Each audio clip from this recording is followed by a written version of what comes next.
Hi there, welcome to MNS Naturegrapher channel. We have done part 1 of the karst journey with Zarris Kem. Now we're on to part 2, so stay tuned. And over to you, Zarris. What we have over here is basically a gibbon fossil. It's a part of the arm of the gibbon. Right. And you can see it over here. It's a straight unit right over here. And if you know nature rarely makes things in straight lines. It's not very big, yeah? Not very big. It's like around this long in total. So we had to dig it out a little bit and carefully. I mentioned orangutan fossils earlier on. So here's one. Here's a tooth of orangutan found in one of the caves as well, right over here. But on the same trip, we actually had an interesting, amazing find. Now, before I continue, a lot of these trips are not basically done on a recreational basis. These were done basically with University of Malaya. Right. And in this case over here, we are given permission to basically do the work of taking out the fossils and of course recording what was there and working with the correct authorities in this case. It's not for anyone to go into. It's not the most comfortable as well, as seen in this photo over here. It's very cramped quarters. Yes. Yeah. You can't stand in some cases. You're basically on your belly most of the time, going around and looking for it. Of course, the fossil that you mentioned, which is a great find, is this beauty over here. Yeah, amazing. So this is a Stegadon fossil. It's basically a tooth of basically a Stegadon. So a Stegadon is a extinct straight tusk elephant. It's basically a slightly larger version, slightly larger elephant compared to our current Asian elephant that we have today, who used to be in Malaysia in the previous ice ages. And so this was fossilized on basic ground, maybe around like 3 feet above the cave floor. And it was basically held over there. This is before it was taken out, but you can see some attempts to take it out in the past, but it was actually very hard. But this was discovered by the Kinta Valley Watch, and they work very closely with the Malaysian Paleontological Society, and which are connected with University of Malaya as well. And from this, they basically went in and documented it. Before we extracted it, they created a karst of it. And then from there, because just in case if you're trying to take it out and it breaks, at least you have a nice karst of it to basically, or mold, sorry, to create a nice a model of it. A replicate. Yes, correct. So during this trip, there were basically a few doctors from the dentistry department for the hospital in this case, to basically make a beautiful and probably the oldest patient's mold of a tooth. Not for a denture, of course. I don't think the patient had the receipt to collect it, but it took a long time to take it out. And I used to work quite a lot with some heavy hardware machinery, and even with that, like with electric drills and hammers, it took, I think, a good amount of time to be very carefully taking it out. But at the end, Ashen, one of the lead researchers in this one, held it in his hands, of course, finally. And you can see basically the tooth over here. So this will be the top of one of the molars of the tooth, and this bottom will be the bottom of it, basically. I have a question, Zarris. Has the researchers carbon dated this? Yes, actually. I don't remember the exact date on hand, but I can always tell you that in the notes. But what the researchers did for this one in particular is that we took samples of sediments above, below, at, and of course as we chipped away at it when they're cleaning it from there. And I'm not too sure are they going to actually take samples from the fossil itself, but it's within a few tens of thousands, if not mistaken, years old. So it's amazing. And if I'm not mistaken, this isn't even a full-sized, so it can get a little bit bigger, but definitely interesting. discovery. It's actually the first in Malaysia, hasn't been found. There have been discoveries of Stegadon living based on fossil records in Thailand and down south in Indonesia, right? But not in Peninsula Malaysia.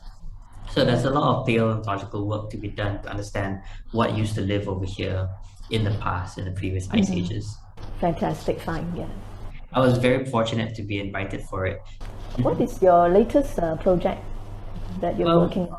My latest project is basically Batu Caves in this case. So I'm working a lot with finding more caves at the hill itself, and also looking at the certain species distribution and their environments as well.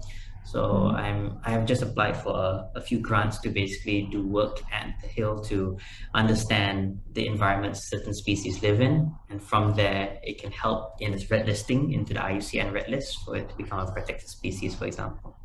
What about the FRIM and have you been working with FRIM on plants? Yeah, so I work with FRIM to find certain localities. One of it mostly at the Batu Cave Hill, finding access to the burnt area for them to study the effects of basically the burning over there.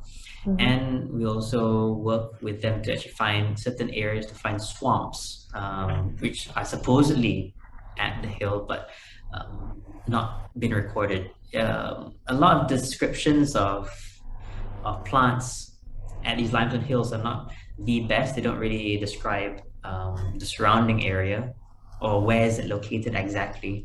So to know more about it, you have to do more studies following it, of course, and finding those areas are the hardest part. As you see the terrain, it's not that straightforward.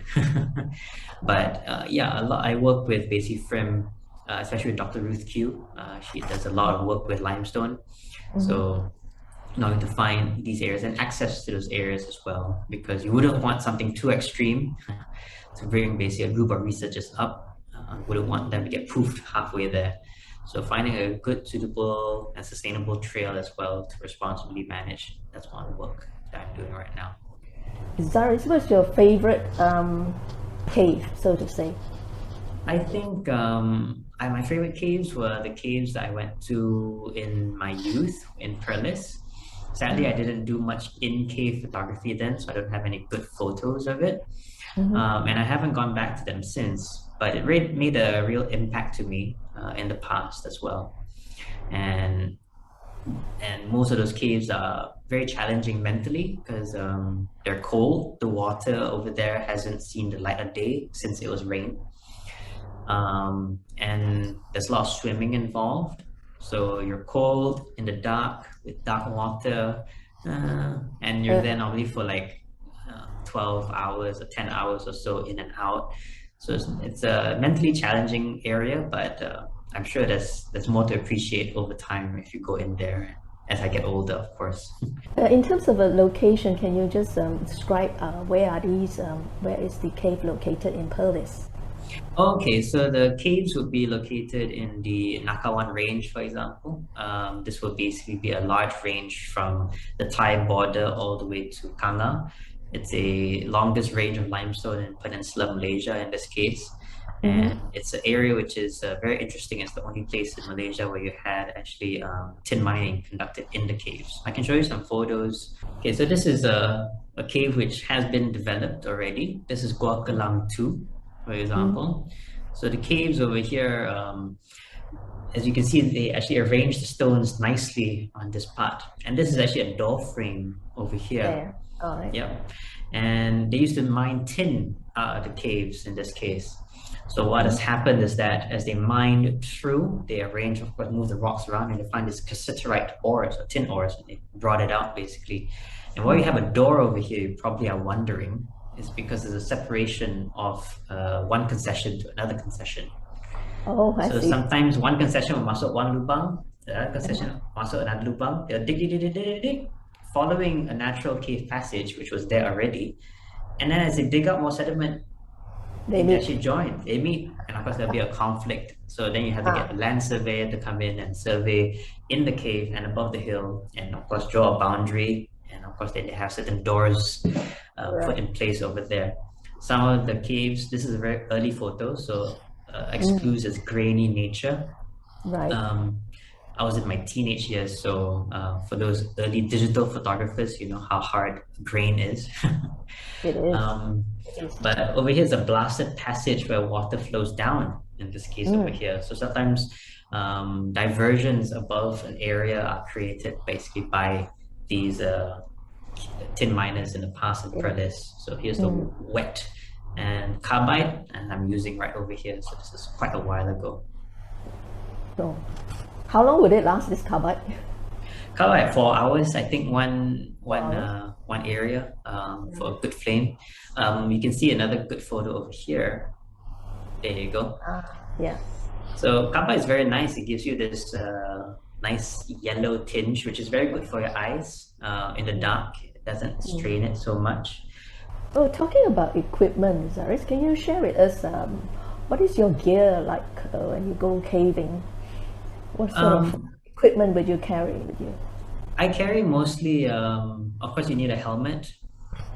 So we use a UIAA, or it's basically a European standard of helmet for certain drops. So we use a helmet. That's crucial. A headlamp is the second thing you need the most.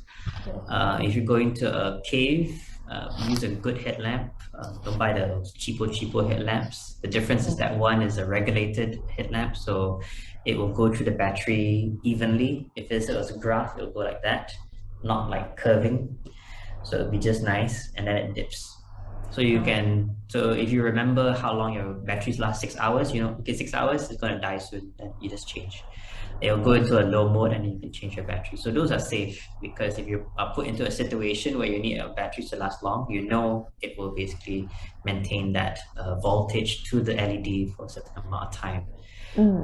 Shoes are very important, of course. Have good shoes. A lot of cavers use wellies, those work. I like to use hiking shoes. If you have clothing, I use these hiking bundle pants. Those are very good because they're made out of polyester, and because of that they get rid of water very well. So if you're in a wet cave, you stay dry, or it dries up over time. My top, I normally just use all these athletic tops most of the time. But if you're crawling a lot, then you get some coveralls. If you're starting, you can of course use your coveralls, like the cotton coveralls. That will look basically like this. But most of my kit is basically like this. I just have a polyester top, polyester bottom, my bag, helmet. My shoes are in the water, but mostly like that. That's a nice picture. Where was this taken? This was taken in Selangor. I wouldn't say which cave, but it was taken in Selangor. There was some water, and I thought, okay, this will be a good photo. So I put one lamp in the bottom, one lamp facing the top. Yes. Most of my headlamps are warm white, so they're not white, so they have this good tone. And I got someone to take a photo, and here it is. So it's very in the moment photos a lot. I think like the earlier photo, for example, where was it? Like this with Tequin, he was just moving through. I said, wait, stop there, and I took this photo. But a good example of wait and stop there was when we were taking a photo over here. I have this very strong hand torch. I remember this one. This is at Batu Caves, right? Yeah, correct. And so we were taking, Ichibao Cave, we were taking this photo of this passage, which is almost straight. And so I shined my light, and all the you and I think Alex was there as well, taking photos. And so we were just taking, and then I think I was posing as the model for one of them. Yes, you were. And then I think I asked the researcher, Dr. Rose, could you pass me my phone or I think I said an item, and then she walked over there. I said, wait, stop. And then I had my phone with me, and then I took this shot. Yeah. And so you get that silhouetted look of it. So a good light can be very useful. You can use it to photograph your way around. You can use it for your head as well. Definitely, I must. I think on photography, I actually use a lot of my phone. I use Android phones. I have both an iPhone and an Android. And depending what the use is, I'll use either one. If it's in the dark in the cave, I like to use an Android because the computational photography is much better.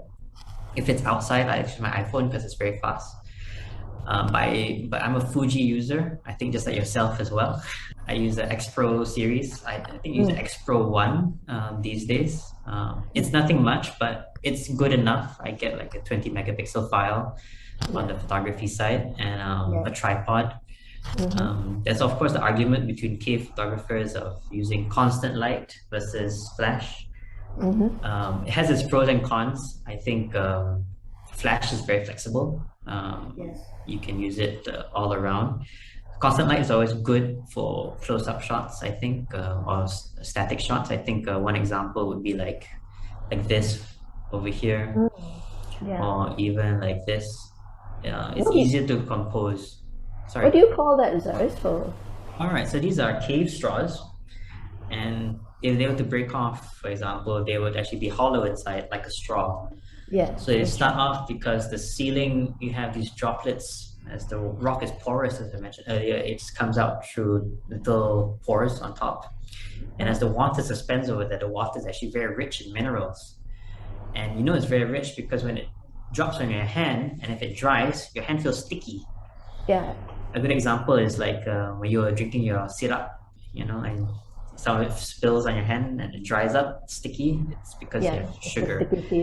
Exactly. So as the droplet stays on the top, the base of the droplet deposits a ring of calcite, which is calcium carbonate. But it's simply, if you want to look at it simply, it's CaCO3. And as that droplet falls, another droplet comes in and deposits another ring. This continues and continues. Why does the droplet deposit the mineral? Is because the droplet gets exposed to the cave air. And so the carbon dioxide inside the droplet goes out and it gets it concentrated.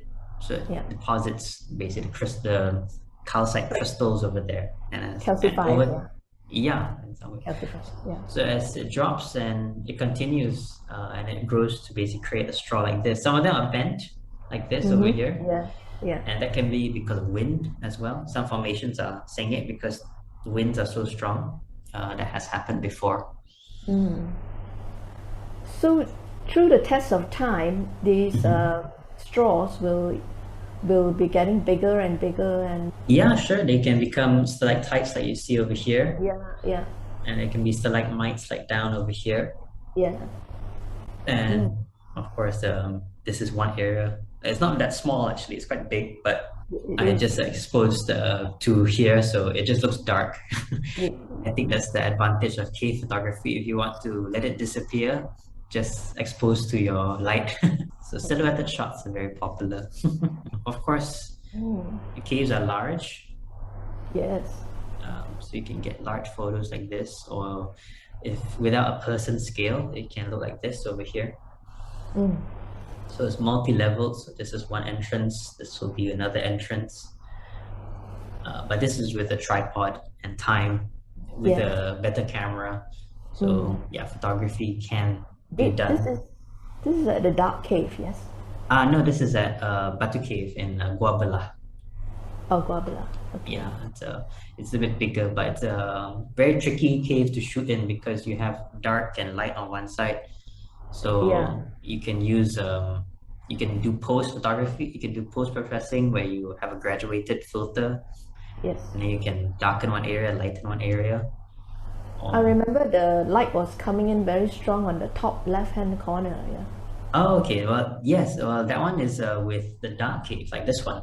That's right. Yes, that's right. So working at the dark cave, you are privileged to see this, of course. This light only comes in basically from June to early August, around there.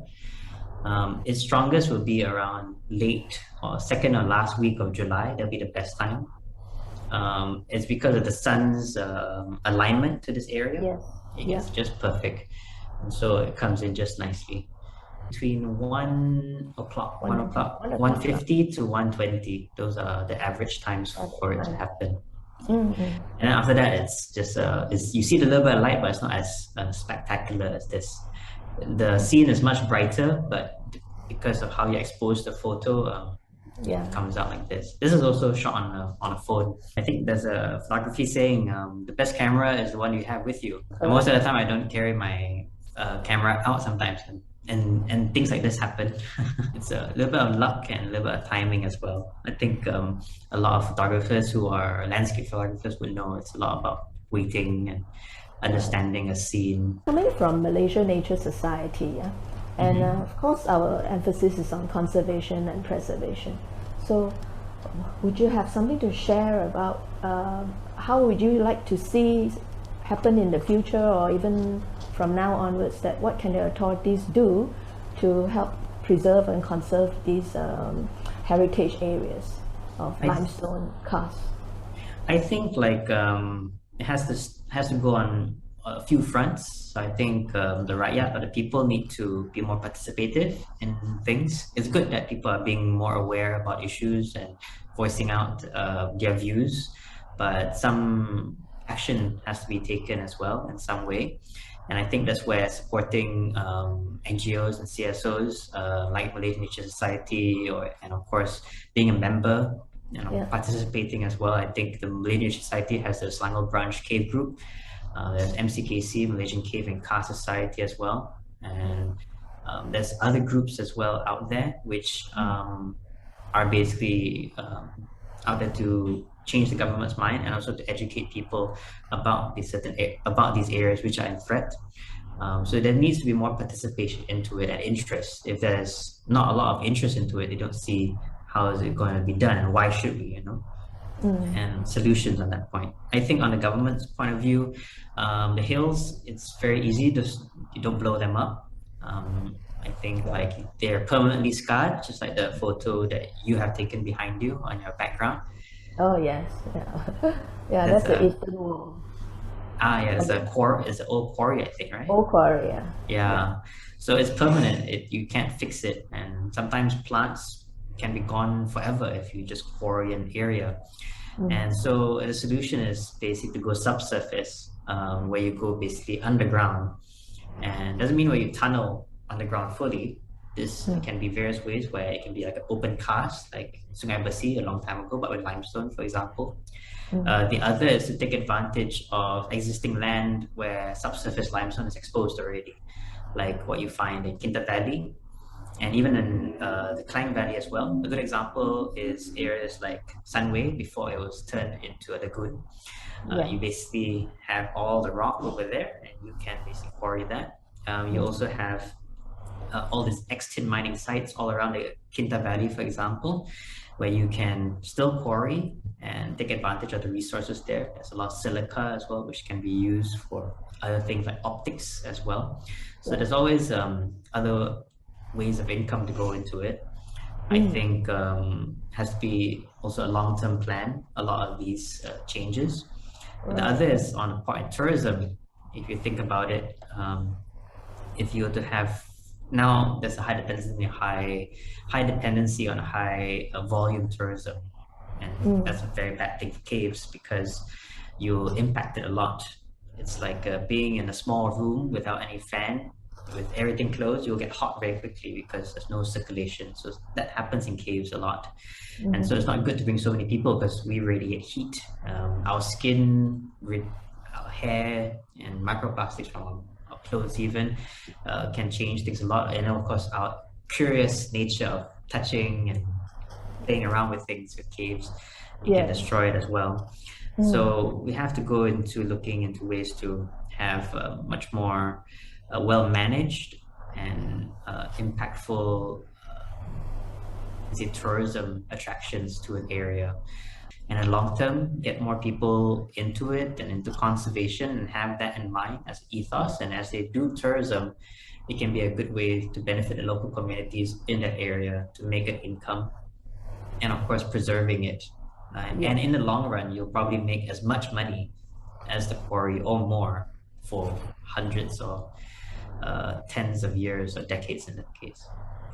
That was the karst journey with Zarris Kem. We hope you have enjoyed the show. and we look forward to seeing you again. Bye now.